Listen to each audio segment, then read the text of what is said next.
the first thing we want to do is we need to figure out how a conversation flows.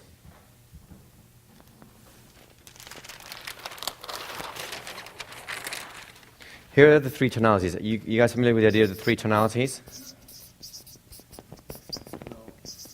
I'll show you right now.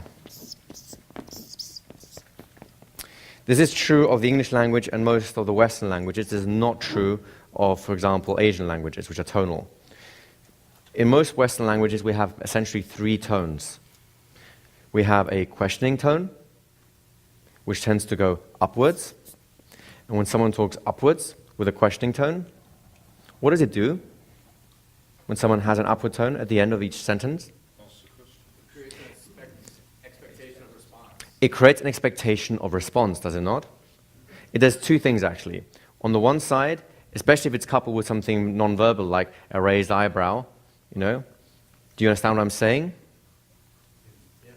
Do you see how that puts the pressure on you now to respond? The other thing it can do is it could also make you sound as though you're unsure of yourself. Well, we could do this, or we could do that. It's up to you, really. Do you see how that works? So questions can put things into question, or it can also signal to others that you are not sure about something, or it can signal to others it's that you're handing the responsibility over for the conversation. Right? Does that make sense? There are a couple of cultures, for example, New Zealand has a tendency to have an upward inflection at the end of their sentences. So they'll still have the three core tonalities, it's just the upward inflection, the statement tonality, which is the second one. This will tend to have a slight upward inflection, so the questioning tonality will be more emphasized in New Zealand. It's just these little cultural things you have to get used to, right? A statement is usually a flat tonality. In other words, it begins, ends, and all the way through stays in the same place. Make sense? It's just providing information. It's kind of, think of it this way. Think about reading a shopping list. I'm buying apples, I'm buying pears, I'm getting shoes, I'm buying a dishcloth.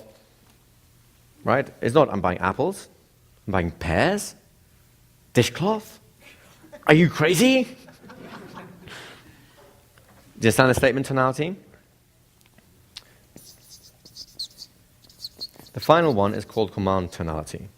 It's the tonality we reserve exclusively for giving instructions that or orders or commands. Would you all stand up for me now, please? Would you all stand up for me, please? Do you see the difference? So if I'm standing up and saying, everyone please stand up, please stand up.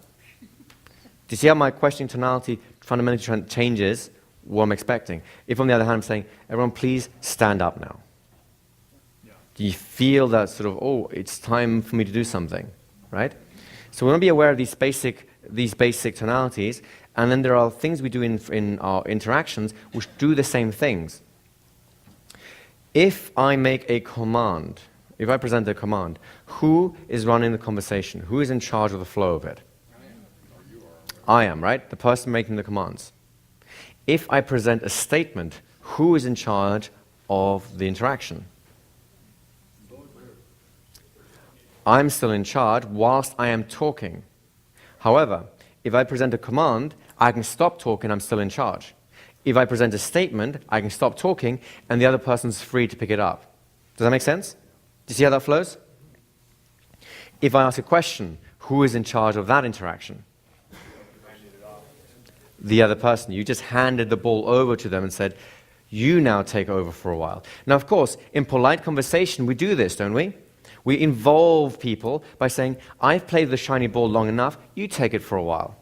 And if they're a polite conversational partner, they'll hand it back to you after a while, right?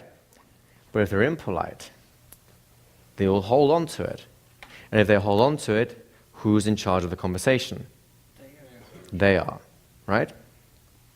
So the rule of thumb you want to be following is, if you know that you're going to go into some kind of, if you're just having a normal conversation, have the conversation, right? Hand it over, ask questions, go backwards and forward. It's all well and good. However, if you know that you're about to start some kind of influence cycle, you're going to be starting to get wary of the questions that you ask. Now, you can still ask questions. It's just the nature of the questions need to change so that you're not handing responsibility over to the other person. You've all had experience of a conversation, haven't you? And yet, you've been in charge of that conversation. Did I ask a question? Who answered it? You did. I did. Who has ever been to the cinema? I love going to watch the movies. So notice, I've asked a question, but am I expecting you to fill in, yes, I've seen the film and I like this? No. It's very clear that when I ask the question, I'm going to fill in the blanks myself. It's called a rhetorical question, right? So if you're going to start the influencing cycle and you're asking someone a question, fill it in for them. Or if you're not sure what the answer will be, give them options to select from, which clearly still shows that you're running the interaction at that point. You have a question? Yes. Would you ask a question with a downward tonality? So the question is, would I ask a question with a downward tonality? Would I really ask a question with a downward tonality? And how does that influence? How is that influencing you now? Right? So yes, I would, but it would be relatively rare. And it would be more if I'm doing something else like embedded suggestions or something like that. Okay? You have a question? Yeah, I do actually. What it seems to me, and correct me if I'm wrong, and is when you ask a rhetorical question, you're asking a question, but it's more in statement frame. So the question here is, if you're asking a rhetorical question, it seems more like you're making a statement, you're phrasing like a statement, although you're asking a question. And that sends a meta message to the other person. Which sends a meta message, or what I would call a sub-communication to the other person. Right, and that kind of gives the clue to that person that it is a rhetorical question. At least that's what I think. And I think also the other thing that I noticed earlier is talking back. Mm-hmm. Like when you have a child and parents don't talk back to them because they issued a command. Right. But instead of the child doing what they should have done, they decided to continue with the statement. They didn't get the meta message clue. Right. So the second part of the thing is like sometimes, like for example, when an adult tells a child to do something and the child starts talking back, it's almost like the child's missed that meta communication or the sub communication that says this is an instruction carried out, and they've just carried right on in the conversational frame. In other words, they're trying to break that framework. Make sense? And I'd agree with you. It's either because they haven't learned the tonality thing yet, because it is a learned response, because other cultures don't have it, or they are trying to control the interaction again. And anyone who have children, it would be a big mistake, would it not, to believe that children are not very good at controlling interactions. You would be a parent at great risk to make that assumption. Go ahead. When you're asking a rhetorical question, Do you guys want to come up for this? Because these are actually quite good questions. So that was a command, right? Everybody come on up. Yeah. Well, remember, I phrased it as a question, but it was instruction, wasn't it? Do you guys want to come up? Because these are good questions. when you're asking the rhetorical command, is that also, if it's a yes answer, is that also building the agreement frame? If you're asking a rhetorical question, yes, absolutely. So if you're asking a rhetorical question and you're expecting a yes, you're basically sending out yes messages, and you're still looking for a nonverbal acceptance, except that, of course, you're now running the interaction more. Something else I want to point out before the question comes along is you can still ask questions, to take your idea of the rhetorical question, you can still ask questions with questioning tonality, provided that you run on again and change the tonality afterwards. And a great example is what just happened here. Would you like to come up? That gives them a choice, doesn't it? Because your question is great. It leaves no room for doubt that an instruction has been given, hasn't it? So even though it sounds like a polite request, which by the way it is, I'm still following through with tonality, which then gives that, as you would call it, meta message saying an instruction has been given, please carry it out. And when your mind's searching for the instruction, where's it going to go? It's got to go to where the message was, or where the question was, because that's the only instruction which had any behavioral component. See how that works? Is this a good pace we're working at the moment? Okay. You just answered my question. I was curious about doing that. Are we really doing conditional statements? Right. You know, if you would do this, then whatever, and you... Right. You can do conditional statements, but it doesn't have to be conditional statements, right? would you get me a glass of water? It's time to get to work. It's not really a conditional statement. There's no condition. I'm just making sure that my tonality is making it very obvious what's just happened. Does that make sense? There's also something that happens when you actually present two ideas at the same time. The first one doesn't get analyzed as much. It will tend to be accepted more directly. Do you want to come up with this? And these are things you're doing with your tonality. So in the written word and so on, it's not going to be quite as easy to follow through on that.